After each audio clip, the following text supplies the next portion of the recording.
Bab 7. Melihat orang tuanya mengincar Charlie, Claire menghela nafas dan berkata, "Ayah dan ibu, masalah ini tidak ada hubungannya dengan Charlie. Saya tidak ingin mereka meremehkan kita lagi. Bukankah keluhan yang sudah cukup kita derita selama ini?" Ibu Claire berseru, "Kalau begitu kamu tidak bisa menyetujui tugas ini, jangan membicarakanmu, bahkan jika nenekmu pergi, orang tidak akan berbicara dengannya di Emgrand."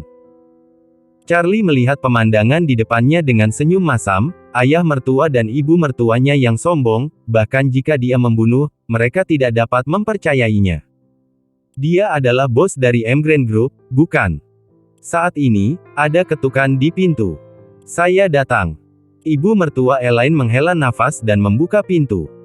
Charlie melihat sekeliling, dan melihat seorang pria muda berjas Armani berdiri di depan pintu. Dapat dikatakan bahwa dia adalah orang yang tampan dan berbakat dengan jam tangan Patek Geraldine P, yang tampaknya bernilai setidaknya 3 hingga 5 juta. Ibu mertua berkata dengan penuh semangat, "Oh, ini Wendell. Mengapa kamu di sini?" Orang ini adalah Wendell Jones, putra dari keluarga Jones yang mengejar Claire. Wendell tersenyum dan berkata, "Bibi, saya mendengar bahwa Claire telah mengambil alih kerja sama Emgrand Group, jadi saya datang ke sini untuk memberinya ide." "Oh, Anda benar-benar penyelamat keluarga kami." Elaine sangat bersemangat. Sorot mata Wendell seperti menatap menantu laki-lakinya. Dia buru-buru menyambutnya dan berkata, "Wendell, apakah kamu punya cara untuk membantu Claire memenangkan kontrak Emgrand Group?" Wendell mengangguk sambil tersenyum, menutup mata ke arah Charlie yang berdiri di dekat, seolah-olah sedang memandangi semut di pinggir jalan. Dia langsung mendatangi Claire dan tersenyum tipis, "Claire, kamu bahkan tidak memberitahuku tentang hal sebesar itu. Tetapi Anda dapat yakin bahwa Emgrand Group dan perusahaan saya memiliki kerjasama. Saya akan meminta ayah saya untuk menyapa dan saya akan melakukan yang terbaik untuk membantu Anda." Nyatanya, ayah Wendell sama sekali tidak punya tenaga. Dia mengatakan ini hanya untuk berpura-pura menjadi sesuatu di depan Claire. Claire selalu tahu bahwa Wendell menarik dalam dirinya, jadi dia berkata dengan dingin, "Wendell, aku mengerti kebaikanmu, dan aku akan menemukan jalan." Elaine berseru tak percaya, "Claire, apa kamu gila? Tuan Jones dengan ramah datang untuk membantu Anda, bagaimana Anda bisa berbicara seperti itu?" Claire tidak berbicara, tetapi Charlie di samping bertanya kepada Wendell dengan penuh minat, "Mer Jones, saya sangat ingin tahu tentang apa yang dapat Anda lakukan untuk membantu Claire. Emgrand Group sangat besar, tidak bisa dikendalikan oleh Anda, bukan? Emgrand menandatangani kontrak dengan Claire." Wendell mencibir dengan jijik, dan berkata, "Apa yang kamu tahu? Keluarga Jones dan Emgrand Group kami selalu menjadi mitra yang mendalam. Kali ini dari proyek 2 miliar Emgrand Group, keluarga kita bisa mendapatkan setidaknya sepertiganya. Aku akan membiarkanmu ayahku secara langsung mengalokasikan puluhan juta dari sepertiga ini untuk subkontrak ke Claire. Bukankah ini membantunya menyelesaikan tugas?" Charlie berkata dengan heran, "Oh, saya tidak menyangka bahwa keluarga Tuan Jones memiliki hubungan yang begitu dalam dengan Emgrand Group." Wendell mendengus dingin dan berkata, "Tentu saja. Di Aurus Hill, siapa yang tidak tahu bahwa keluarga Jones kami bekerja sama dengan Emgrand Group?" Setelah selesai berbicara, Wendell menatap Charlie dan berkata dengan jijik, "Charlie, aku menyarankan kamu untuk meninggalkan Claire sebagai katak di dasar sumur. Pria sepertimu tidak bisa memberinya kebahagiaan dan hanya akan menghalangi jalannya untuk maju." Claire berkata dengan dingin saat ini, "Maaf Tuan Jones, saya tidak membutuhkan bantuan Anda, dan tolong jangan berbicara kasar kepada suami saya." Wendell berkata tercengang, "Claire, jika aku membantumu seperti ini, kamu masih harus menghadapi sampah ini. Apa dia layak untuk pemeliharaan Anda?" Claire berkata dengan serius, "Dia tidak sia-sia, dia adalah suamiku." Wendell penuh dengan kesuraman dan amarah, dan berkata dengan marah, "Oke. Bersulang dan jangan makan anggur yang enak. Saya ingin melihat apa yang dapat Anda lakukan untuk mengatasi masalah ini. Jika Anda tidak bisa mengetahuinya, jangan salahkan saya karena tidak memberi Anda kesempatan." Setelah berbicara, Wendell berbalik dan membanting pintu. Elaine ingin menyusul untuk menjelaskan, tetapi Wendell sudah bertindak jauh. Dia menamparkan pahanya dengan marah, dan menunjuk ke hidung Charlie dan mengutuk, "Kamu sangat marah padaku. Apa lagi yang bisa Anda lakukan kecuali sampai Anda akan menyeret kaki Anda? Tuan Jones sangat baik untuk membantu, tetapi Anda semua marahlah dan pergi." Charlie berkata dengan acuh tak acuh, "Bu, dia baru saja membicarakannya. Dia tidak bisa mendapatkan kerjasama dari Emgreen Group sendiri, jadi bagaimana dia bisa membantu Claire? Kamu omong kosong." Elaine berkata dengan marah, "Keluarga Jones bisa mendapatkan sepertiga dari proyek Emgreen Group, Anda tahu omong kosong apa?" Charlie mencibir di dalam hatinya. "Saya tidak tahu apa yang bisa dilakukan keluarga Jones. Saya hanya tahu bahwa Emgreen Group saya tidak akan pernah bekerja sama dengan keluarga Jones. Bahkan jika Emgreen Group dan Jones memang memiliki banyak kerjasama di masa lalu, mulai sekarang, kerjasama ini semua akan berhenti." Claire tidak tahu apa yang sedang dipikirkan Charlie, dan berkata kepada ibunya, "Bu, jangan salahkan Charlie. Mari kita bicarakan tentang itu ketika saya kembali dari Emgreen Group." "Hei!" Elaine menghela nafas panjang, hanya merasa bahwa Tuhan tidak adil. Dia menikah dengan seorang suami sampah, tetapi putrinya menikah dengan pria yang lebih sampah. Betapa tidak adilnya ini. Bab 8. Keesokan paginya, Claire membawa rencana kerjasama yang telah dia persiapkan semalam dan datang ke Emgreen Group bersama Charlie. Melihat gedung Emgreen Group 100 lantai, Claire sama sekali tidak tahu bagaimana perusahaan sebesar Emgreen Group bisa memandang keluarga Wilson. Belum lagi keluarga Wilson ingin merundingkan bagian 30 juta. Ini seperti pengemis yang ingin pergi ke rumah orang kaya untuk meminta hadiah 30 juta, yang benar-benar bodoh. Namun, karena dia berjanji pada nenek saya dan menerima tugas itu di depan umum, maka dia harus mencoba sesuatu. Melihat dia sangat gugup, Charlie merapikan rambutnya sedikit tertekan. "Jangan khawatir, istriku, kamu bisa bicara, kamu akan berhasil." Claire berkata tanpa daya, "Harapan. Kamu menungguku di sini." Setelah berbicara, Claire menarik napas dalam-dalam dan mengumpulkan keberaniannya untuk masuk ke pintu grup Emgreen.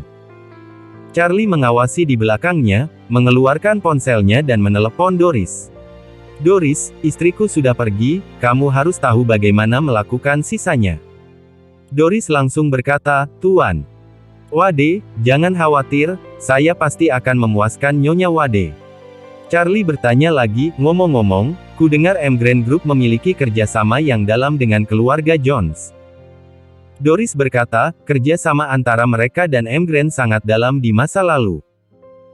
Mereka juga ingin bekerja sama secara mendalam dalam proyek baru kami kali ini, dan mengirimkan materi lamaran kerja sama kepada saya, tetapi sekarang tergantung apa yang Anda maksud, Tuan Wade."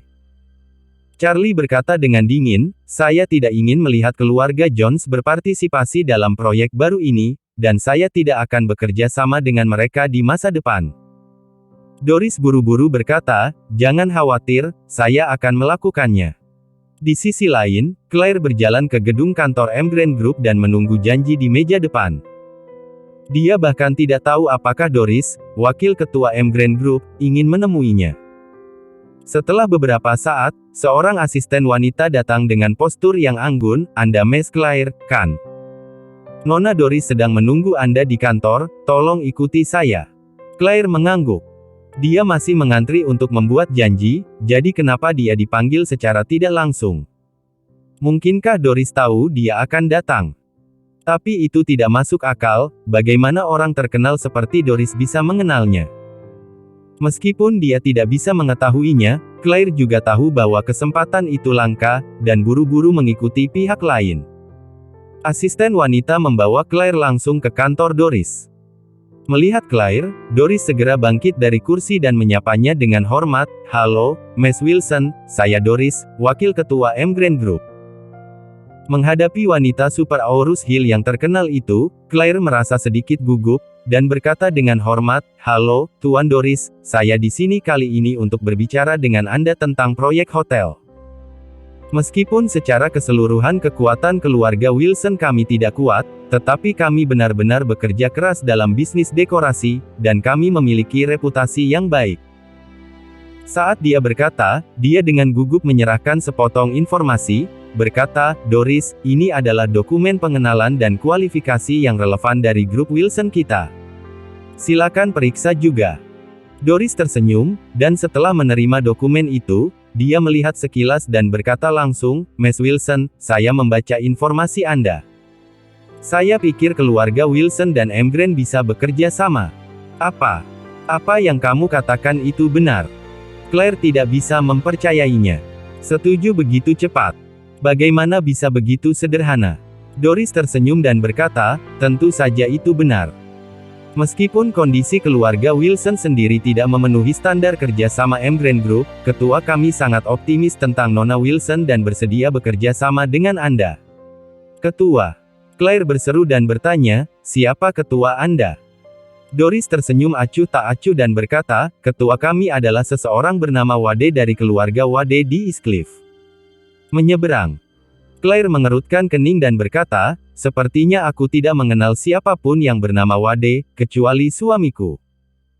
Doris mengangguk ringan, Charlie telah mengatakan padanya untuk tidak mengungkapkan informasi identitasnya, jadi dia hanya bisa mengungkapkan sebanyak itu. Selain Charlie, Claire tidak mengenal siapapun dengan Wade, tetapi dia tidak pernah mengira bahwa suaminya yang yatim piatu, yang tidak berguna, adalah putra Yes. Kali ini, Doris berkata lagi, Miss Wilson, izinkan saya melihat apakah bagian dari niat untuk bekerja sama dalam informasi Anda adalah 30 juta. Claire mengangguk dengan tergesa-gesa, dan bertanya tanpa dasar, apakah itu terlalu berlebihan? Doris tersenyum dan berkata, tidak banyak, tapi kurang. Claire menjadi lebih bingung, dan buru-buru bertanya, apa maksudmu? Doris tersenyum dan berkata, ketua kami menjelaskan bahwa dia meminta saya untuk meningkatkan bagian kerjasama menjadi 60 juta. Sambil berbicara, Doris mengeluarkan kontrak dan menyerahkannya kepada Claire, lihat, kontraknya sudah dibuat sebelumnya, dan totalnya 60 juta. Jika menurutmu tidak apa-apa, kita bisa menandatanganinya sekarang. Hah? Ini. Claire benar-benar tercengang. Dia tidak menyangka bahwa Emgren Group, yang tidak dapat menjangkau keluarga Wilson, akan mengambil inisiatif untuk menyiapkan kontrak untuknya. Apalagi, jumlah kontraknya berlipat ganda. Target nenek adalah 30 juta, dan kontrak sebenarnya mengatakan 60 juta. Dia tiba-tiba berpikir bahwa selama pertemuan tadi malam, suaminya Charlie dengan tegas membiarkannya mengambil tugas ini. Mengapa dia begitu percaya diri? Dan ketika dia berada di depan pintu Emgren Group sekarang, dia tidak percaya diri pada saat itu, tetapi dia tampak percaya diri. Apakah dia sudah mengetahui hasilnya? Siapa dia? Bab 9. Pada saat ini, Claire tiba-tiba memiliki pikiran yang tidak dapat dipercaya di dalam hatinya. Apakah Wade di mulut Doris hanya suaminya Charlie? Tetapi setelah berpikir lagi, dia merasa itu terlalu ajaib untuk menjadi kenyataan. Bagaimana mungkin? Charlie adalah seorang yatim piatu yang dibesarkan di lembaga kesejahteraan. Namun, selain Charlie, siapa lagi di dunia ini yang akan memperlakukannya dengan baik? 30 juta itu harapan yang boros, tapi pihak lain langsung memberi 60 juta. Dia tidak bisa membantu tetapi bertanya kepada Doris, Miss Doris, boleh saya tanya, apakah nama ketua Anda Charlie? Doris mendesah dalam hatinya. Tuan muda telah memerintahkan untuk tidak mengungkapkan identitasnya, dan hanya bisa mengatakan bahwa nama belakangnya adalah Wade ke dunia luar. Jika ini ditebak oleh wanita muda, bukankah dia harus kembali? Jadi dia buru-buru berkata, Miss Wilson tidak bertanya lagi. Ketua kami ada di belakang pintu terkenal East Cliff. Identitasnya sangat rahasia dan saya tidak punya hak untuk mengungkapkannya. Claire mengangguk ringan, dan setelah Doris mengatakan keluarga East Cliff yang terkenal, dia tiba-tiba pulih. Charlie adalah seorang yatim piatu, tidak mungkin pintu East Cliff terkenal, sepertinya dia terlalu banyak berpikir. Ketika dia keluar dari kantor Doris, Claire masih pusing. Apa yang dia pegang di tangannya adalah 60 juta perjanjian kerjasama antara keluarga Wilson dan Emgrain Group. Semua ini seperti mimpi. Di gerbang Emgrain Group, Claire melihat sosok Charlie dan berlari dengan bersemangat dan berkata, "Charlie, aku benar-benar berhasil." Charlie tersenyum diam-diam di dalam hatinya, "Suamimu adalah bos Emgrain Group, bagaimana mungkin kamu gagal untuk membicarakannya?" Namun, dia berpura-pura terkejut dan berkata, "Anda dapat menegosiasikan proyek yang sulit. Istriku, kamu benar-benar luar biasa." Claire berkata, "Oh, ini bukan hadiah terbaikku, ini hanya hadiah dari Emgrain Group." "Apa?" Charlie bertanya dengan sengaja, "Mengapa kamu mengatakan itu?" Claire takut dia akan mengatakan sesuatu tentang ketua Emgrain Group, dan Charlie akan cemburu. Jadi dia buru-buru berkata, "Oh, ini cerita yang panjang. Ayo pergi ke perusahaan sekarang dan beritahu semua orang kabar baik." Charlie tertawa dan berkata, "Oke. Kali ini, Beat Start Harold itu, harus mematuhi kontrak taruhan dan berlutut serta bersujud padaku." Claire mengangguk, dan berkata, dia biasanya memiliki mata level tinggi dan tidak ada yang melihatnya, jadi dia harus diberi pelajaran. Faktanya, Claire juga memiliki temperamen tersendiri. Dia ingin orang-orang seperti Harold tidak memandang rendah dirinya dan suaminya dengan segala cara yang mungkin. Sekarang mereka telah merundingkan kerjasama, mereka benar-benar ingin menahannya di masa depan. Lebih dari 10 menit kemudian, keduanya datang ke grup Wilson. Di ruang rapat, semua orang di keluarga Wilson tampak aneh. Mereka semua tahu bahwa Claire pergi ke Emgrain Group di pagi hari, tetapi semua orang tidak percaya dia bisa mengatasinya, dan mereka semua menunggu untuk melihatnya menjadi lelucon. Tanpa diduga, dia akan kembali secepat itu. Ketika Claire dan Charlie tiba di ruang pertemuan, semua orang menunjukkan sarkasme. Harold berkata tanpa basa-basi, "Oh, Claire, kamu kembali hanya dalam setengah jam. Apakah Anda bahkan gagal memasuki pintu Emgrain Group?" Hahaha. Adik perempuannya, Wendy, juga mencibir, "Oh, saudari Claire, dia gagal dalam waktu kurang dari 1 jam. Kamu juga memecahkan rekor, kan?" Ekspresi Nyonya Wilson tua juga berubah suram. Proyek Emgrain Group memang sangat sulit. Bahkan jika Claire gagal mencapai kesimpulan, dia setidaknya harus berhati-hati, bukan? Itu benar-benar membuatnya marah karena menyerah begitu cepat. Jadi, Nyonya Wilson tua menatapnya dan berkata dengan dingin, "Claire, kamu terlalu mengecewakanku." Charlie langsung mengernyit saat mendengar ini. "Grup ini terlalu menjijikkan, bukan? Jangan ditanya tentang hasil dari masalah ini, mari kita membuat ejekan dulu terlepas dari apakah itu sembarangan atau tidak. Terutama Harold, si kura-kura Beat Start, apa yang kamu lakukan? Dia akan bersujud nanti." Claire awalnya bersemangat, tapi pada saat ini, perkataan semua orang tak diragukan lagi menuangkan air dingin. Dengan amarah di hatinya, dia berkata, "Maaf, saya mengecewakan kalian semua. Doris dari Emgrain Group telah bernegosiasi dengan saya untuk kerjasama proyek. Apa? Anda membicarakannya? Mustahil. Bagaimana itu mungkin? Anda bahkan tidak bisa melihat wajah Doris." Semua orang tercengang. "Claire, apa menurutmu kami akan mempercayainya?" Harold kembali sadar dan segera menamparkan meja dan berkata dengan marah, "Doris dari Emgrain Group adalah elit bisnis terkenal di kota.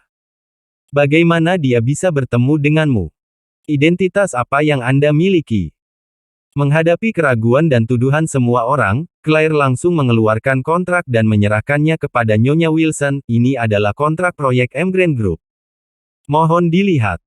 Kontrak ini seperti bom, menyebabkan atmosfer orang-orang di tempat kejadian meledak tiba-tiba. Harold masih tidak mempercayainya, dan berteriak dengan keras, "Ini pasti kontrak palsu miliknya. Aku tidak percaya dia bisa menangani Emgrain Group." Itu dia.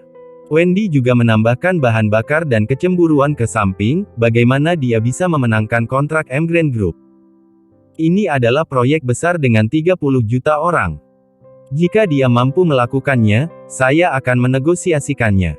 Claire mencibir dan berkata, "Sepupu, kamu salah. Kontrak ini bukan 30 juta, tapi 60 juta. Turun." Wendy menyeringai dan berkata, kontrak 60 juta. Apakah Anda tidak malu untuk mengatakannya? Apakah kita benar-benar bodoh? Anda dapat menandatangani 60 juta, dan saya katakan saya dapat menandatangani 100 juta.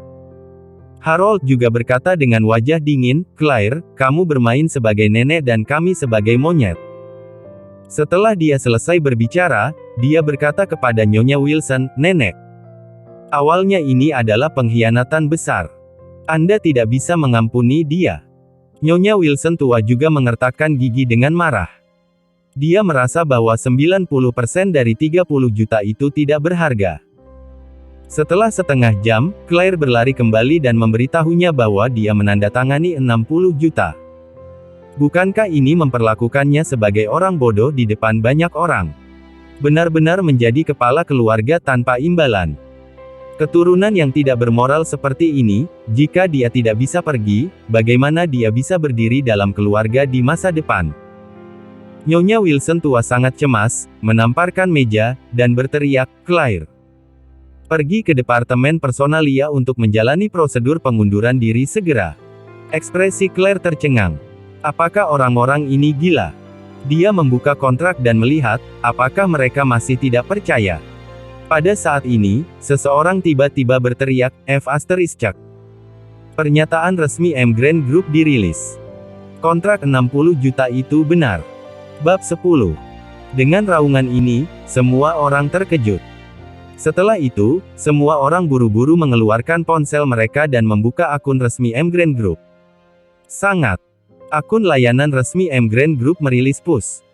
Proyek hotel senilai 2 miliar M Grand Group menandatangani mitra pertama. Wakil Ketua Grup Doris dan perwakilan Aurus Hill Wilson, Claire, menandatangani kontrak dekorasi senilai 60 juta. Melihat judul ini, semua orang gila. Claire benar-benar membicarakan proyek tersebut. Dan jumlahnya menjadi 2 kali lipat. Ini baru lebih dari setengah jam. Bagaimana bisa begitu mudah? Ini sangat tidak masuk akal. Harold terkejut dan menyesal. Sebelum hari ini, Claire tidak bisa dibandingkan dengan dirinya sendiri dalam hal status dan identitas.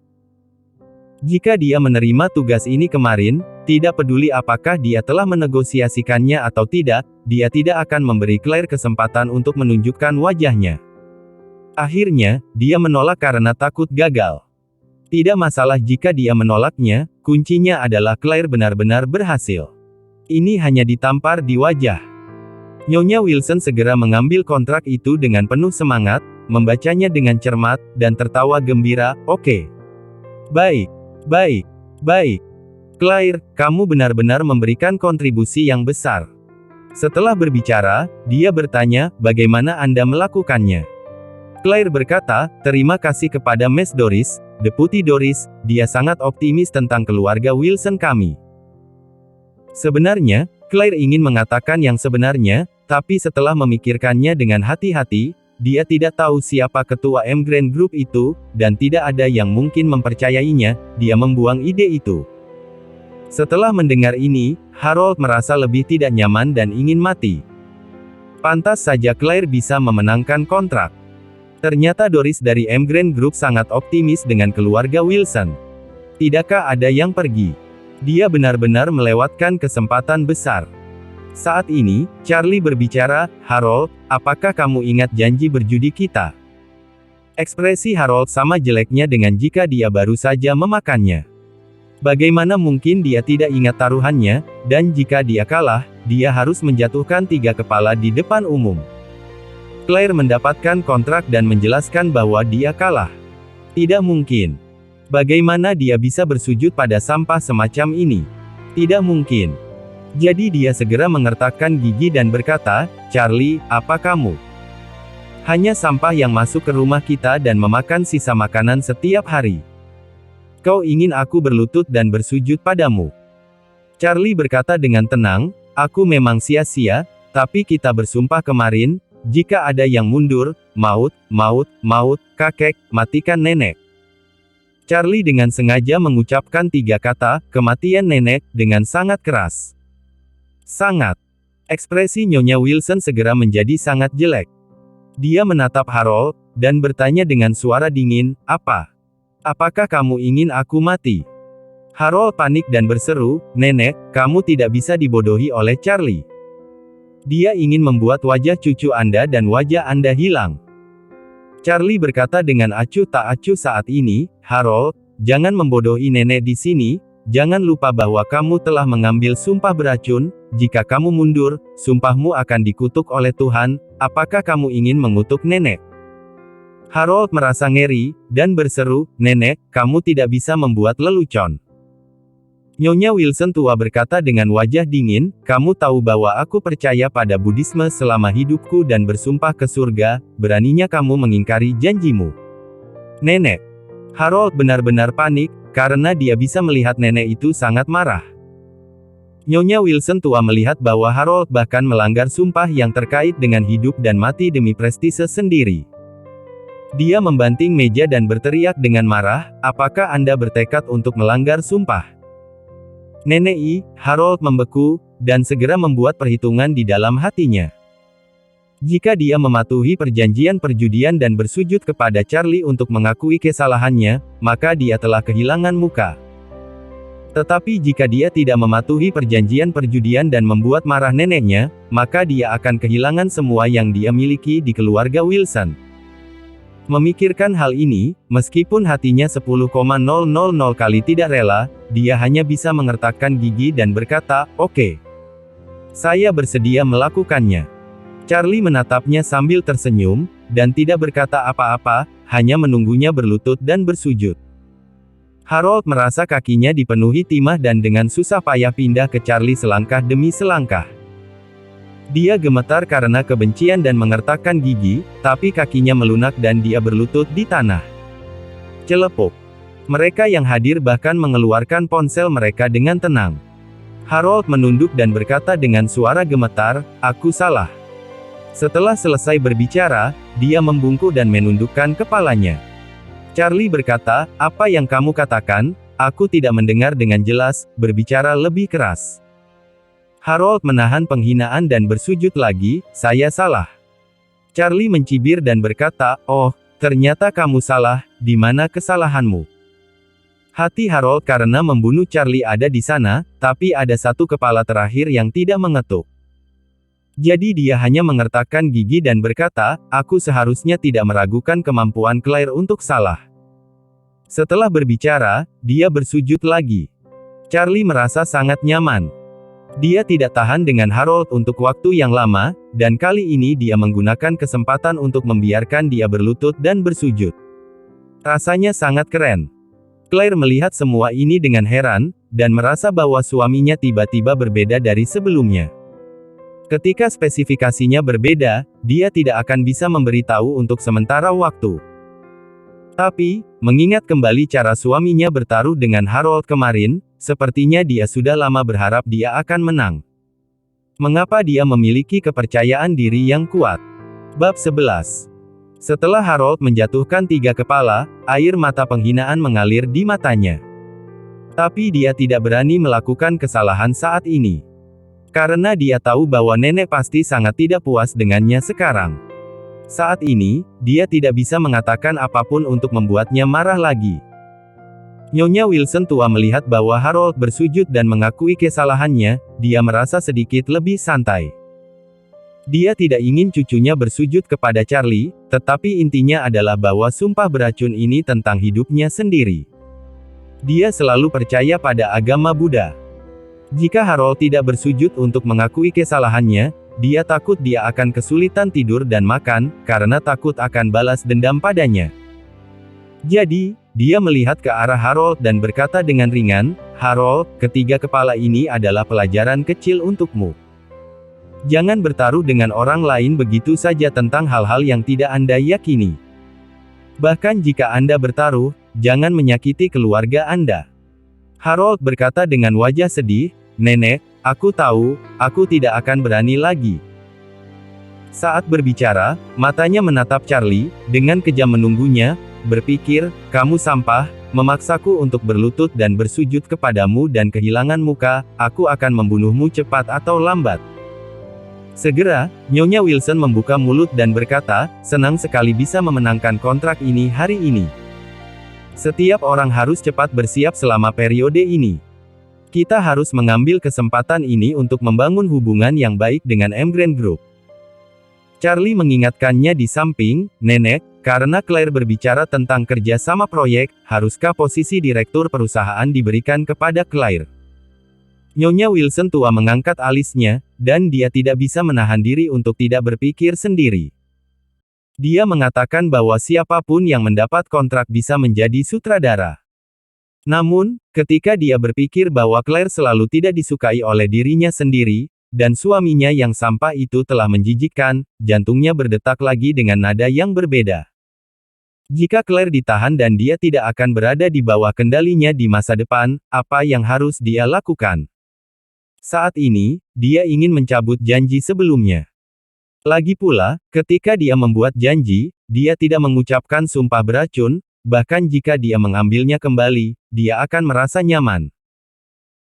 Namun, dia merasa bahwa komentar semacam ini tidak dapat diucapkan ketika Claire baru saja menandatangani kontrak, jadi dia berkata dengan cara yang nyaman, "Baiklah, besok malam, saya akan mengadakan perjamuan dan mengundang seseorang dengan wajah tampan di Aurus Hill ke tempat kejadian.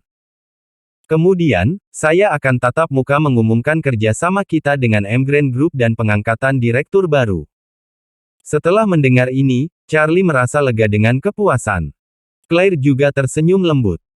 Tampaknya posisi sutradara akhirnya menjadi miliknya, dan dia tidak perlu diperas di masa depan, dan orang tuanya dapat mengangkat kepala lagi.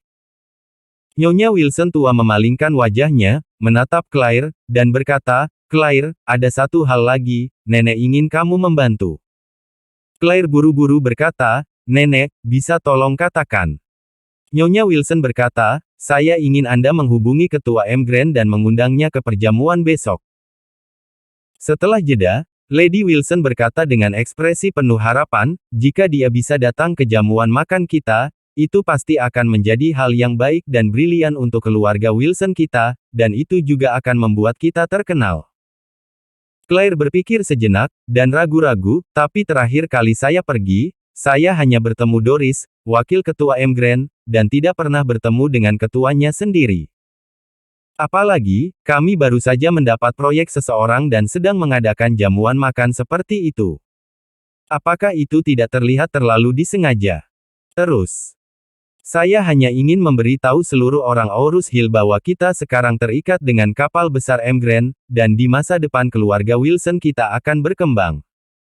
Lady Wilson selesai berbicara, dan kemudian berkata, "Sekalipun ketua Emgrand tidak ingin datang, tidak apa-apa mengundang Doris.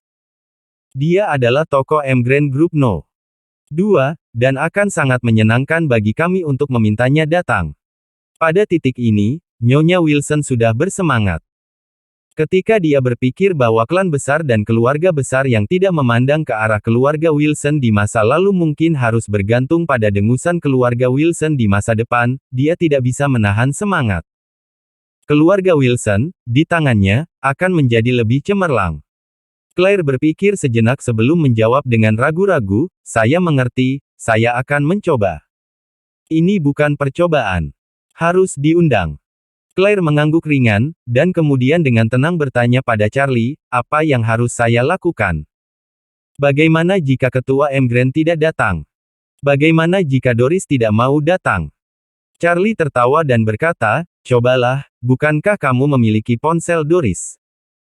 Mungkin pihak lain setuju segera setelah Anda menelepon. Keluarga Wilson akan mengadakan perjamuan.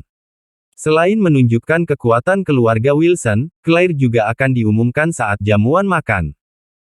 Istri dipromosikan menjadi direktur, dan tidak buruk menjadi suami dari wanita seperti itu." Saat ini, Claire tidak tahu bahwa suaminya adalah ketua Emgrand Group. Dia menghela napas sedikit bingung dan berkata, "Pihak lain adalah ketua Emgrand, dan dikatakan bahwa dia adalah tuan muda dari keluarga Eastcliff. Bagaimana dia bisa datang ke perjamuan?" Charlie tersenyum dan berkata, "Menurutku itu tidak perlu. Mungkin pihak lain selalu di rumah dengan istrinya, memasak dan mencuci pakaian." Claire kesal padanya dan berkata, "Apa menurutmu semua orang adalah kamu?" Charlie mengangguk, "Ya, sangat mungkin bos Emgrand Group sama seperti saya." Claire mengerutkan bibirnya dan berkata dengan lembut, hentikan. Bagaimana mungkin? Bab 12. Mengetahui bahwa Charlie sedang bercanda, Claire tidak peduli, menyingkir, dan memutar telepon Doris. Segera, panggilan itu terhubung. Suara Doris yang menyenangkan terdengar, Miss Wilson, halo. Halo, Nona Doris, saya punya sesuatu, saya ingin meminta bantuan Anda. Claire berkata dengan malu. Baiklah, katakanlah. Doris setuju. Claire mengatur beberapa kata, menarik napas dalam-dalam, dan berkata dengan berani, saya ingin bertanya apakah ketua ada waktu luang besok malam. Kami ingin mengadakan jamuan makan di rumah dan secara resmi mengumumkan kerjasama dengan M. Grant. Saya berharap ketua dapat menghargainya dan memberkati kita dengan kehadirannya. Doris terdiam beberapa saat, lalu menjawab, Miss Wilson, saya tidak bisa melakukan ini, atau, saya bisa membantu Anda menanyakan pendapat ketua. Claire dengan hormat berkata, terima kasih, kalau begitu aku akan merepotkanmu. Setelah menutup telepon, Claire memegang telepon dengan cemas, menunggu kabar dari pihak lain. Saat ini, ponsel Charlie berdering tiba-tiba. Charlie tercengang, dan kemudian dia memarahi dirinya sendiri di dalam hatinya. Dia lupa mematikan telepon. Pasti Doris yang menelepon untuk menanyakan pendapatnya. Charlie menjawab telepon dengan ekspresi tenang di wajahnya, dan berkata, "Ya." Suara Doris datang dari sisi lain, "Ketua, keluarga Wilson akan mengadakan jamuan makan besok malam. Maukah kamu pergi ke sana?" Charlie menjawab, "Oh, itu saja, tidak apa-apa, saya akan baik-baik saja. Tutup saja." Setelah itu, Charlie segera menutup telepon, lalu bergumam, promosi penjualan ini sangat menjengkelkan. Claire tidak meragukan apapun, tapi tidak lama kemudian, ponselnya berdering lagi. Suara Doris terdengar lagi, Miss Wilson, ketua kami setuju, dan akan berlalu begitu saja. Sungguh, itu bagus, terima kasih atas bantuan Anda, dan terima kasih kepada ketua karena telah menyetujuinya. Claire tiba-tiba sangat bersemangat. Dia tidak menyangka bahwa pihak lain akan benar-benar menyetujuinya.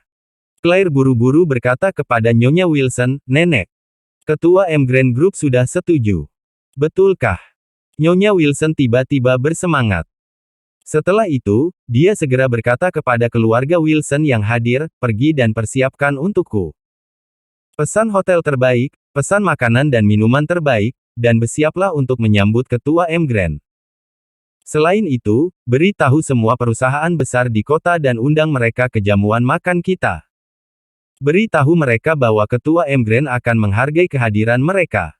Segera setelah itu, seluruh keluarga Wilson menjadi sibuk.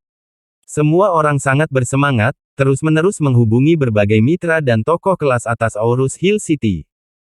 Ini tidak diragukan lagi adalah blockbuster. Untuk sesaat, seluruh Aurus Hill City mengetahui berita ini. Ketua baru misterius dari M. Grant Group akan segera muncul di perjamuan Wilson besok. Nyonya Wilson menerima pertanyaan yang tak terhitung jumlahnya, dan dia menjawab dengan senyuman.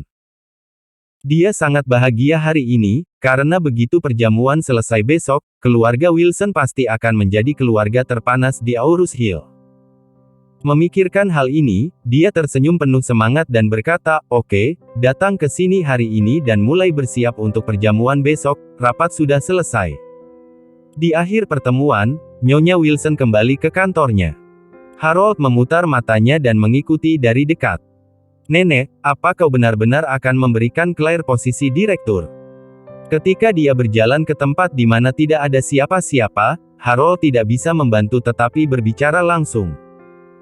Nyonya Wilson tua sedikit mengernyit, dan berkata dengan dingin, "Aku telah berjanji pada Claire, mengapa aku tidak bisa memberikannya padanya?"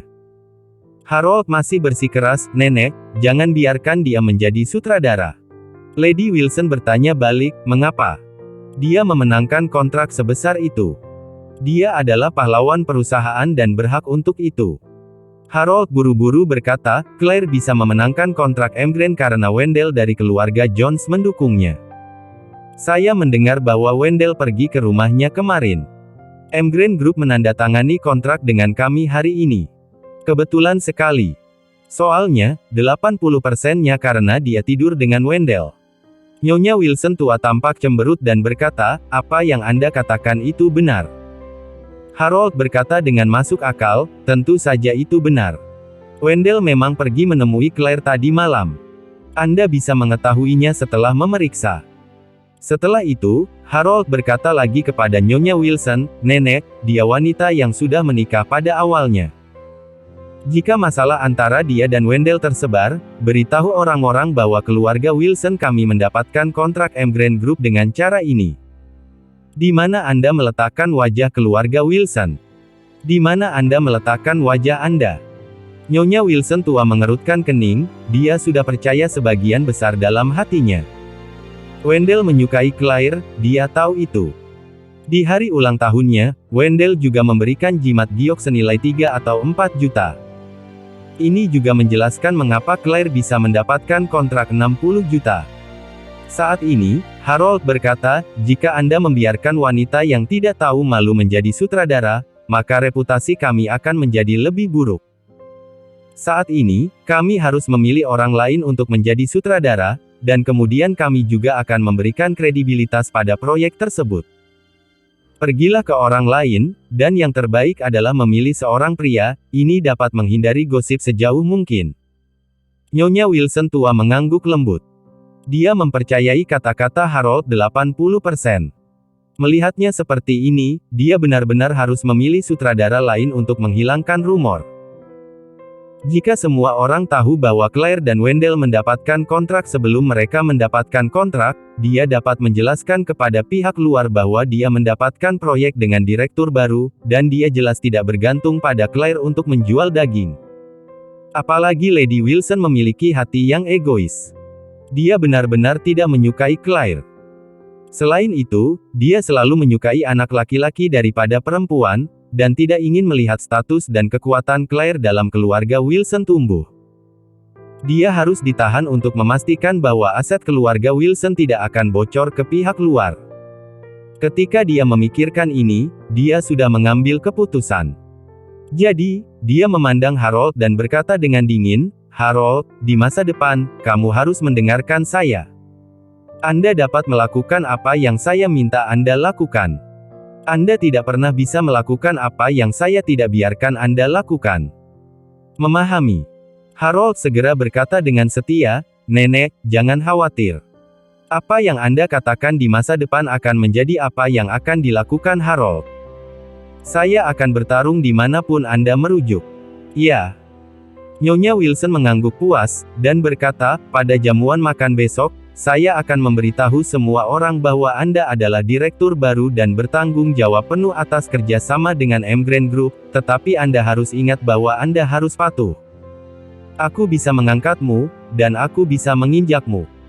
Harold sangat gembira di dalam hatinya dan dengan cepat berkata, "Nenek, jangan khawatir. Harold harus patuh." Bab 13. Ketika dia keluar dari grup Wilson, Claire sangat bersemangat. Besok nenek akan secara resmi mengumumkan janji barunya, dan dia akhirnya bisa bangga karenanya. Memikirkan hal ini, dia tidak bisa menahan diri untuk berkata kepada Charlie, "Charlie, terima kasih. Jika bukan karena dorongan Anda, saya tidak akan berani mengambil tugas ini." Charlie tersenyum dan berkata, "Istriku, kamu pantas mendapatkannya." Setelah berbicara, Charlie berkata lagi, "Ngomong-ngomong, istriku, apakah kamu ingin merayakan acara sebesar ini?" Claire mengangguk, "Bagaimana kamu ingin merayakannya?" Charlie tersenyum dan berkata, "Kebetulan ulang tahun pernikahan ketiga kita akan segera datang, mari kita rayakan bersama. Saya akan membuat persiapan, Anda tidak perlu khawatir tentang itu." Claire bertanya dengan heran, "Apakah kamu mencoba untuk mengejutkanku?" "Iya." Charlie mengangguk dan tersenyum, "Aku hanya ingin menyiapkan kejutan untukmu." Claire merasa sedikit manis di dalam hatinya, dan berkata, "Kalau begitu saya tidak akan bertanya apa itu sebenarnya." Charlie berkata, "Jangan tanya, tunggu saja." Untuk mempersiapkan ulang tahun pernikahan khusus untuk istrinya, Charlie memikirkan banyak rencana. Keseluruhannya terutama didasarkan pada kompensasi. Lagi pula, dia dulu miskin dan tidak punya uang untuk membeli hadiah untuk istrinya, dan dia bahkan tidak memberi istrinya pernikahan resmi. Sekarang dia punya uang, dia harus mengkompensasinya dengan baik. Setelah berpisah dengan istrinya, Charlie pergi ke toko perhiasan bernama Rare Earth di pusat Aurus Hill City seorang diri. Rare Earth adalah toko perhiasan paling terkenal di wilayah ini. Emas, platinum, berlian, dan giok, bisa dikatakan memiliki segalanya. Charlie ingin membelikan hadiah untuk istrinya terlebih dahulu, lalu pergi ke hotel terbaik untuk memesan pernikahan yang terlambat. Setelah tiba di Rare Earth, pemandu belanja melihatnya mengenakan Adidas 4 batang, dan mereka tidak repot-repot memperhatikannya. Charlie melihat sekeliling untuk waktu yang lama, dan melihat kalung giok terkunci di lemari. Bahan dari kalung ini adalah top ice giok, suasana yang sangat indah, sangat sesuai dengan temperamen Claire. Charlie melihat harga, 13 juta, yang dianggap remeh baginya. Jadi dia menelepon seorang penjual dan berkata, "Halo, tolong keluarkan kalung ini dan biarkan saya melihatnya." Pihak lain melirik Charlie dan berkata, "Saya tidak memiliki kuncinya, itu ada di tangan manajer kita." Setelah berbicara, dia menggunakan walkie-talkie untuk berkata, "Manajer Jen, seseorang ingin melihat harta karun toko kota kita." Segera, seorang wanita yang sangat mempesona berlari dengan penuh semangat. Namanya Jen, manajer penjualan di sini. "Tamu terhormat mana yang ingin melihat harta karun toko kota?" Penjual itu menunjuk ke arah Charlie dan berkata, "Manajer Jen, ini orangnya." Hah? Ketika Jen melihat Charlie, dia sama sakitnya dengan lalat. Bagaimana permadani kotor semacam ini dapat membeli harta karun toko kota? Memikirkan hal ini, dia segera berkata kepada pemandu belanja pria, "Liu, apakah kamu bercanda?" Pihak lain berkata, "Tidak, pria ini benar-benar ingin melihat harta karun toko kota." Jen mengomel, "Apakah permadani kotor seperti ini dapat membeli harta karun toko kota? Apakah kamu buta? Jika kamu buta, katakan saja dan aku akan segera menyingkirkanmu." Jen bangga karena sangat akurat. Dia dapat mengetahui orang seperti apa dan jenis daya beli yang dimilikinya. Oleh karena itu, dia juga menilai secara sekilas bahwa Charlie adalah seorang yang miskin dan permadani yang bau. Belum lagi 13 juta harta karun toko kota, bahkan kalung biasa seharga 1.300, dia pasti tidak mampu membelinya. Ini tidak menyia-nyiakan perasaan Anda. Pemandu belanja pria tidak berani berbicara, jadi Charlie mengerutkan kening dan bertanya padanya, "Kamu tidak membuka pintu untuk berbisnis?" "Saya ingin melihat kalung ini. Apa masalahnya?" Jen mencibir, "Kami membuka pintu untuk berbisnis, tapi jangan berbisnis dengan orang yang tidak berharga. Jika Anda tidak mampu membelinya, jangan ikut bersenang-senang." Charlie mengerutkan kening dan berkata, "Dengan mata manakah kamu melihat bahwa aku tidak mampu membelinya?" "Haha." Jen berkata dengan jijik, "Batu giok ini bernilai puluhan juta. Apa yang kamu beli?" "Saya tahu, bukankah Anda hanya ingin saya mengambil foto Anda dan mengirimkannya ke lingkaran teman Anda?" Saat dia berkata, Jen melingkarkan lengannya di dadanya, dengan ekspresi melengking, wajahnya penuh penghinaan.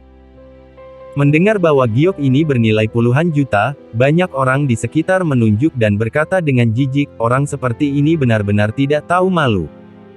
Dia tidak mampu membelinya tetapi ingin melihatnya.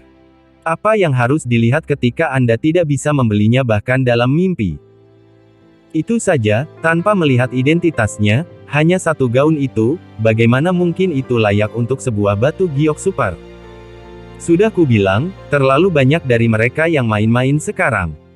Charlie melirik Jen di counter, dan melihat bahwa pihak lain sedang mencibir padanya dengan wajah menghina. Dia sudah memutuskan untuk mengajar pelacur ini, yang sangat berpikiran rendah.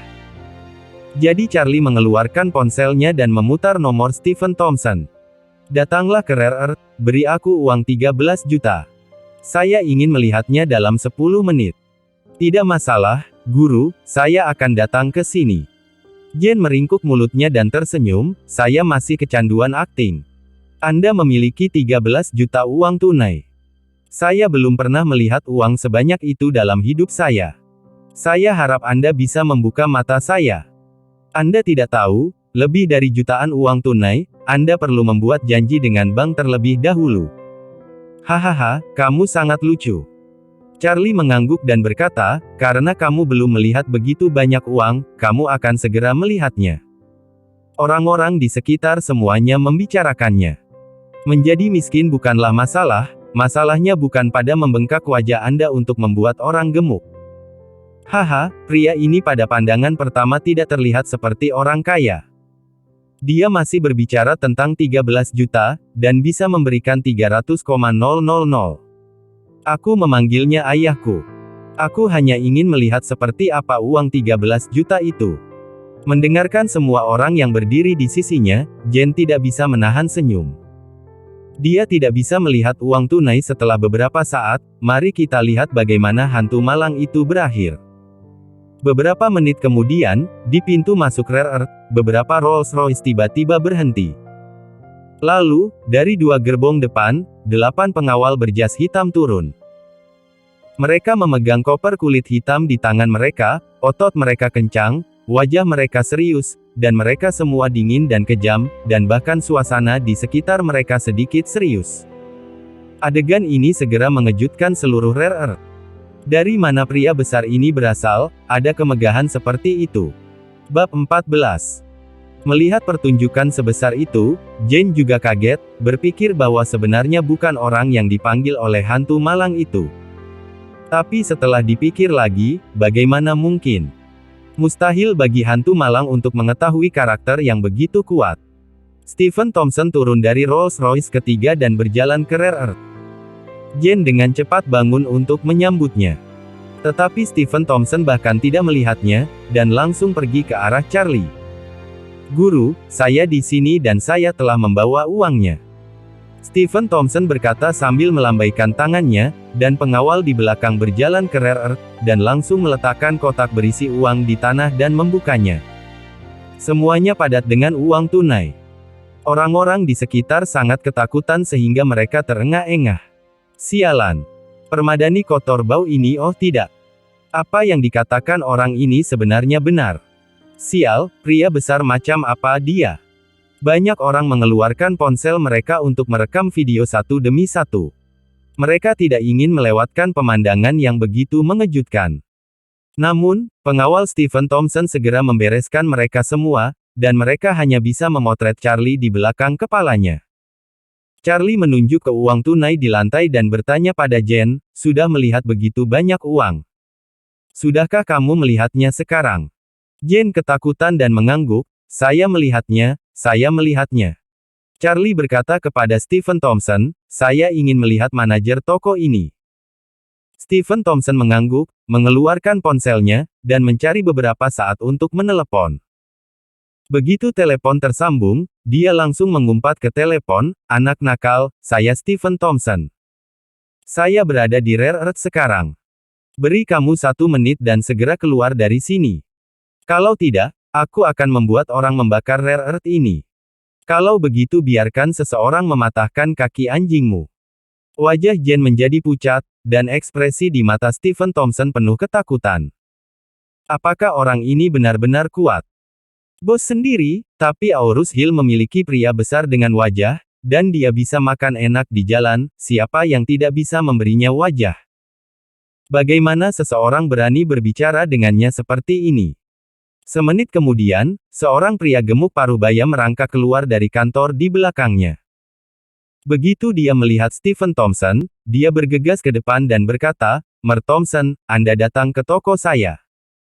Tanpa mengucapkan sepatah kata pun sebelumnya, aku akan datang untuk menemuimu.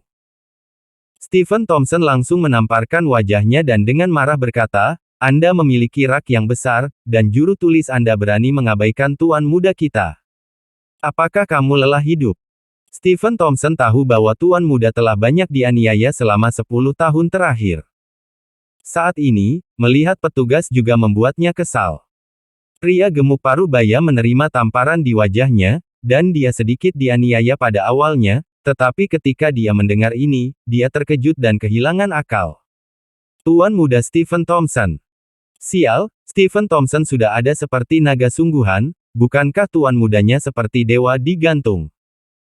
Kakinya yang ketakutan terus gemetar, dan menoleh untuk melihat Charlie di samping Stephen Thompson. Meskipun dia terlihat biasa-biasa saja, dia adalah tuan muda dari keluarga bos Stephen Thompson. Memikirkan hal ini, pria gemuk parubaya bahkan lebih khawatir, dan berkata dengan cepat, "Tuan, saya minta maaf kepada Anda." Kemudian dia menoleh, penuh amarah, dan mengutuk, hal mana yang tidak memiliki penglihatan yang menyinggung tuan muda. "Bela aku." Mata pemandu belanja lainnya langsung tertuju pada Jen. Jen dengan cepat ingin mundur. Tapi pria gemuk parubaya itu segera bergegas, mencengkeram kerah Jen, menamparkan wajahnya dengan pukulan, dan mengutuk, "Kamu tidak lebih baik dari itu. Bahkan Anda berani menyinggung tuannya. Kamu benar-benar buta. Mata buta." Jen terlempar ke tanah karena tamparan, dia berkata sambil menangis, "Bos, maaf, aku buta, tolong selamatkan aku kali ini." "Menyisihkanmu." Pria gemuk parubaya menjambak rambutnya dan menarik wajahnya ke atas, memukul wajahnya dengan kepalan besar. Dengan satu pukulan dan pukulan lainnya, wajahnya penuh dengan darah. "Draft, apakah kamu ingin membunuhku? Kau ingin membunuhku, aku akan membunuhmu dulu." Mulut Jen yang penuh gigi patah beberapa kali, dan batang hidung yang baru saja dia bayar juga patah, wajahnya penuh darah. Dia memisahkan diri dengan menangis dan memisahkan diri dari pria gemuk parubaya. Dia berlutut dan merangkak ke samping Charlie, meraih kakinya, dan berteriak, "Merwade, saya benar-benar tahu bahwa saya salah. Saya tidak akan pernah merendahkan orang lain di masa depan, maafkan saya." Charlie berkata dengan dingin, "Lakukan sendiri." Ketika pria gendut parubaya melihat bahwa dia mencengkeram kaki Charlie, dia sangat ketakutan sehingga dia berlari dan membanting kepalanya, mengutuk, "Kamu bisa menyentuh kaki tuan muda. Aku akan membunuhmu." Setelah langkah ini, Jen tiba-tiba pingsan. Pria gemuk parubaya berkata kepada penjaga keamanan di sebelahnya, "Taruh mata anjing ini ke tempat sampah di belakang toko." "Oke, bos." Petugas keamanan tidak berani menunda, dan segera membawa Jen yang penuh darah itu dan membawanya keluar.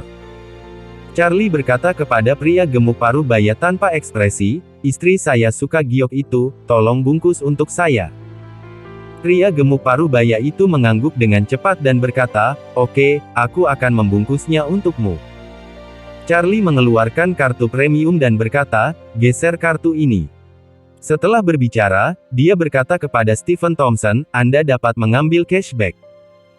Pria gemuk parubaya buru-buru berkata, "Merwade, kamu suka giok ini, jadi aku akan memberikannya kepadamu sebagai hadiah kecil." Charlie berkata, "Aku tidak membutuhkanmu untuk melakukan itu."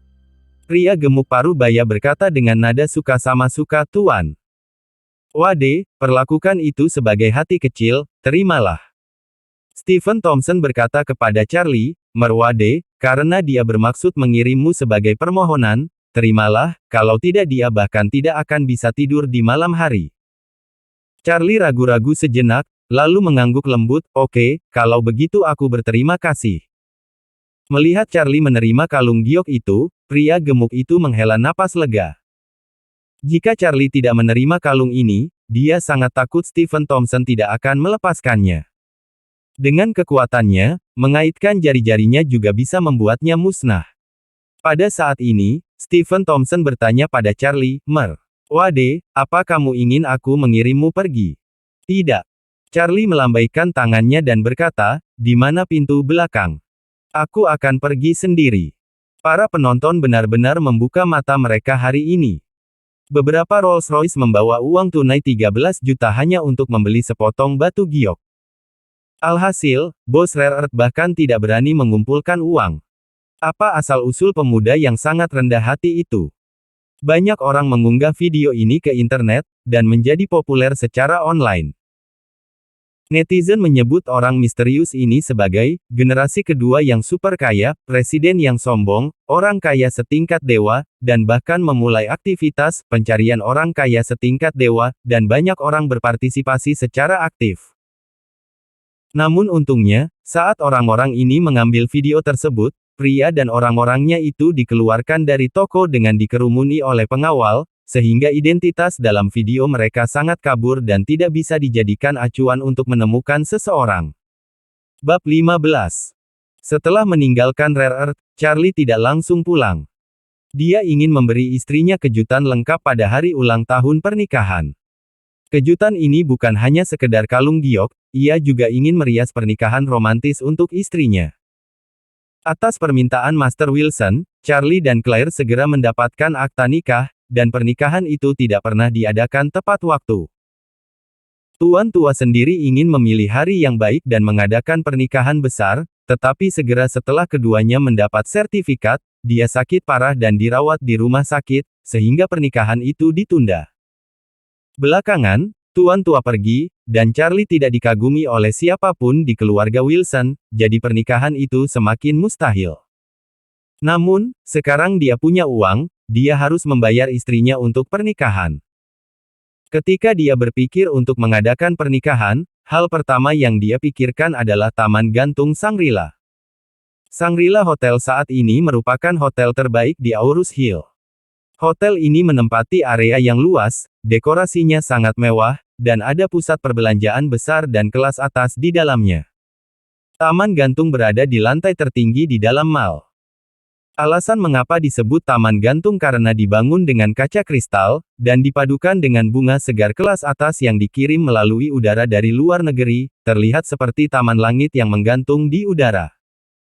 Ini juga merupakan ruang perjamuan termegah dan termewah di Aurus Hill. Jika pernikahan diadakan di sini, biayanya setidaknya beberapa juta. Charlie kaya sekarang, beberapa juta tidak ada artinya baginya, selama dia bisa membuat istrinya bahagia, itu lebih penting dari apapun. Jadi dia datang ke Shangri-La Hotel dan ingin memesan taman gantung pada hari ulang tahun pernikahannya. Namun, Charlie tidak mengetahui bahwa Shangri-La Hotel mengadopsi layanan keanggotaan. Baik itu makan, penginapan, atau mengadakan jamuan makan di sini, Anda harus memiliki keanggotaan hotel. Selain itu, layanan terkait tidak tersedia untuk tingkat keanggotaan yang berbeda. Anggota biasa hanya dapat makan di lobi dan menginap di kamar standar. Anggota silver dapat makan dalam kotak dan tinggal di kamar mewah kelas atas.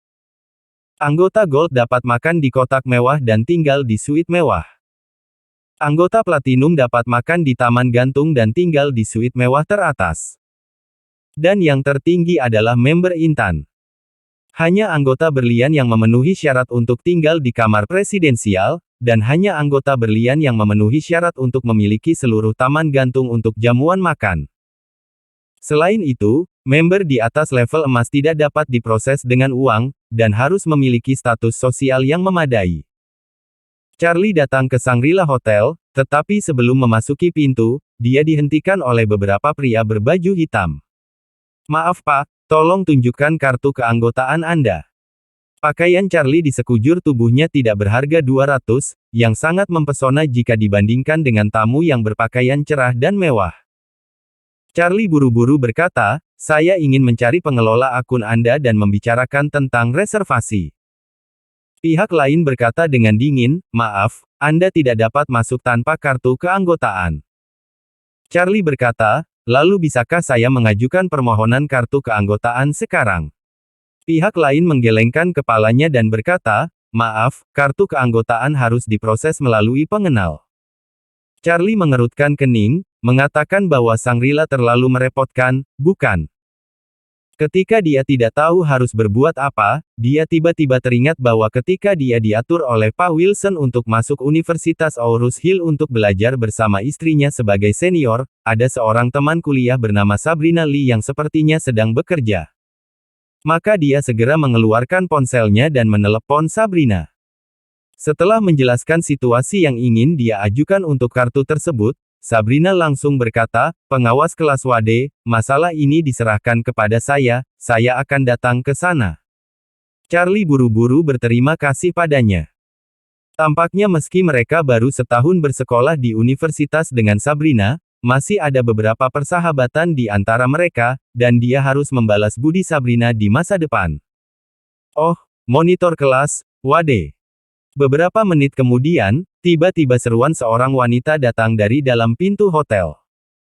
Mengangkat kepalanya, Charlie melihat seorang wanita yang sangat genit mengenakan kostum tua, riasan tebal, dan menggeliat keluar dari hotel. Sabrina. Perubahannya sangat besar. Dia hampir tidak berani mengenalinya.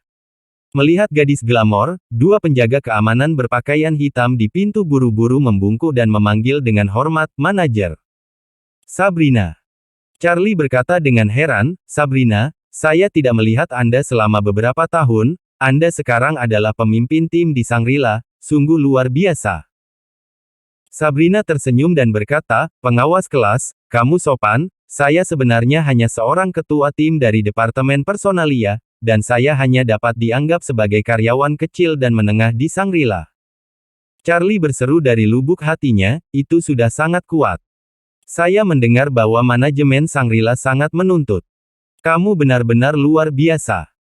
Sabrina tersenyum penuh kemenangan, lalu melihat kedua penjaga keamanan berpakaian hitam di sampingnya, dan bertanya dengan dingin, "Kalian berdua memblokir monitor universitas saya di pintu dan menolak untuk masuk."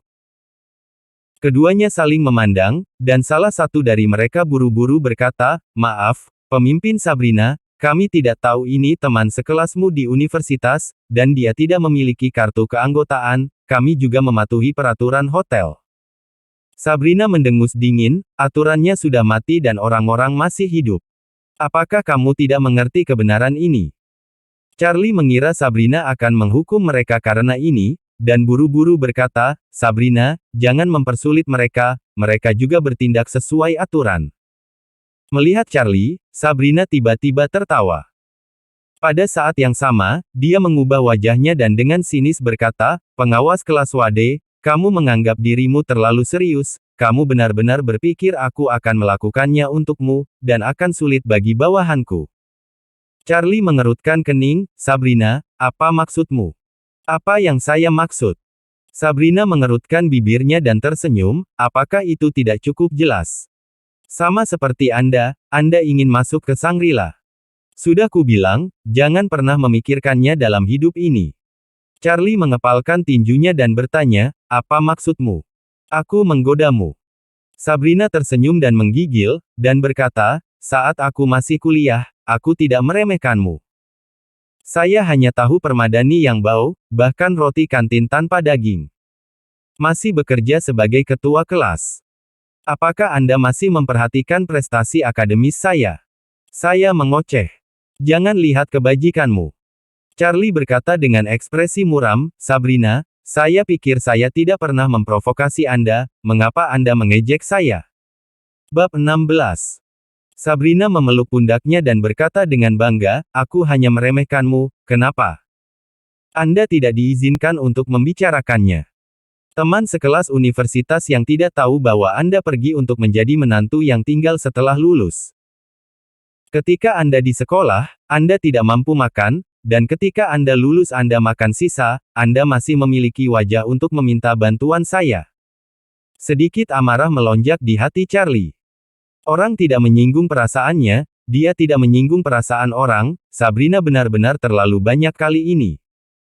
Saat ini, dia tiba-tiba menerima pesan teks dari Stephen Thompson di ponselnya, "Mer. Wade, Shangri-La, adalah properti grup Wade kami. Shangri-La di Aurus Hill hanyalah salah satu dari lebih dari 100 unit Shangri-La kami." Murid Charlie tiba-tiba menyusut. "Shangri-La milik keluarga Wade." Dia tanpa sadar menjawab pesan teks, "Apa kau tidak berbohong padaku?" Stephen Thompson berkata, "Orang yang bertanggung jawab atas Aurus Hill Shangri-La bernama Isaac Craven dan nomor teleponnya adalah 155. Anda meneleponnya dan dia akan mengurus semuanya. Apakah itu oke?" Melihat bahwa Charlie menyimpan pesan teks rambut rendah membuat Sabrina sangat tertekan. Dia merasa seperti sedang melecehkan anjing itu, tentu saja dia ingin mendengar anjing itu menggonggong 2 kali. Tapi tanpa diduga, Charlie tidak mengucapkan sepatah kata pun. Tampaknya pengawas kelas yang sangat keras kepala saat kuliah ini masih sangat keras kepala dan cuek untuk dimarahi. Jadi dia meningkatkan daya tembaknya dan mencibir, "Oh, monitor kelas, kamu benar-benar bisa menahannya. Ngomong-ngomong, aku mendengar orang berkata bahwa kamu dan Claire telah menikah selama 3 tahun dan kamu belum naik ke tempat tidurnya.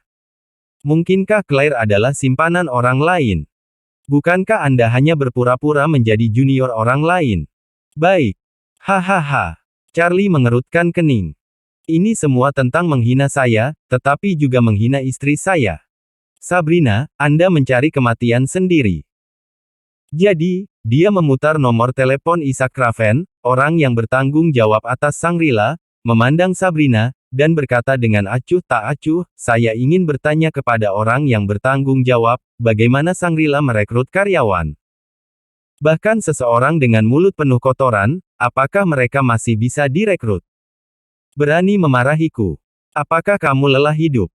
Sabrina segera meledakkan rambutnya dan berteriak kepada satpam di sampingnya, dia ada di sini untuk menghina saya, pukul dia. Saat ini, Charlie sudah menelepon. Hei, siapa? Di telepon, suara kursif seorang pria datang. Charlie bertanya dengan dingin, apakah Anda Isaac Raven? Nama saya Charlie Wade. Saya di depan pintu Shangri-La sekarang. Saya akan memberi Anda 1 menit untuk turun, atau Anda akan keluar dari Shangri-La di masa depan. Pria di telepon yang masih penuh momentum tiba-tiba bertanya, Tuan Muda Wade. Apakah Anda benar-benar di depan pintu Shangri-La? Charlie berkata dengan dingin, kamu masih punya 50 detik. Pihak lain tampak ketakutan dan berseru, tunggu sebentar, saya di sini. Sabrina tertawa marah mendengar panggilan telepon Charlie, dan berkata dengan sinis, Charlie, aku tidak berharap kamu membual seperti ini. Apakah Anda tahu identitas Presiden Isaac? 2 anggota teratas Shangri-La tidak berani bertindak di depan Presiden Isaac. Apa menurutmu kamu bisa menggertakku dengan berpura-pura menelepon? Charlie berkata dengan ringan, apakah itu menggertakmu? Anda akan tahu setelah 30 detik. Sabrina tertawa terbahak-bahak, oke, pengawas kelas, Wade, kalau begitu saya akan menunggumu selama 30 detik. Oh tidak, saya akan menunggu dengan Anda selama 3 menit. Jika mereka tidak keluar selama 3 menit, saya akan membiarkan penjaga keamanan merobek mulut Anda. Lihatlah bagaimana Anda membual di masa depan. Hahaha. Kamu benar-benar menertawakanku. 20 detik. Seorang pria parubaya yang mengenakan setelan khusus tingkat atas berlari dengan panik. Dia adalah anjing dari keluarga Wade dan anjing yang sangat kuat. Sejak dia menjabat di Aurus Hill dan menjadi kepala Shangri-La, dia telah menjadi salah satu eksistensi paling dihormati di kota. Kapan dia begitu bingung? Namun, dia harus panik, dan tidak pernah menyangka tuan muda itu akan muncul di Shangri-La tempat dia bertugas. Sabrina hendak terus mengejek Charlie, ketika dia tiba-tiba melihat penjaga keamanan di sekitarnya melihat ke belakang dengan ngeri. Ketika dia menoleh tanpa sadar, dia tiba-tiba menemukan bahwa Presiden Isaac sudah kehabisan tenaga, dan dia tiba-tiba disambar petir. Segera, dia menatap Charlie, matanya penuh ngeri, bagaimana ini mungkin? Siapa Tuan Charlie? Suara Isaac Raven bergetar. Orang-orang tercengang, dan Tuan Isaac, yang mampu membawa gempa Aurus Hill dengan menginjak kakinya, mengubah suaranya dengan panik saat ini. Charlie berkata saat ini, saya. Isaac Raven segera bergegas ke depan, membungkuk dan berkata, Tuan. Sebelum dia selesai berbicara, Charlie segera berkata, Mer Isaac, jangan katakan sesuatu di luar. Ketika Isaac Raven mendengar ini, seluruh tubuhnya gemetar karena terkejut. Sial, aku anjing bodoh.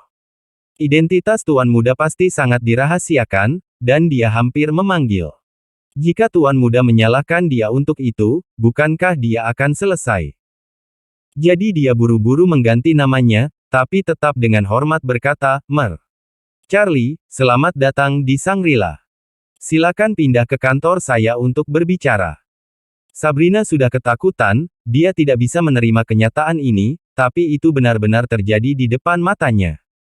Apa asal-usul Charlie? Bagaimana bos Shangri-La memperlakukannya dengan hormat? Dia mengejeknya sekarang, bukankah seharusnya dia menyimpan dendam?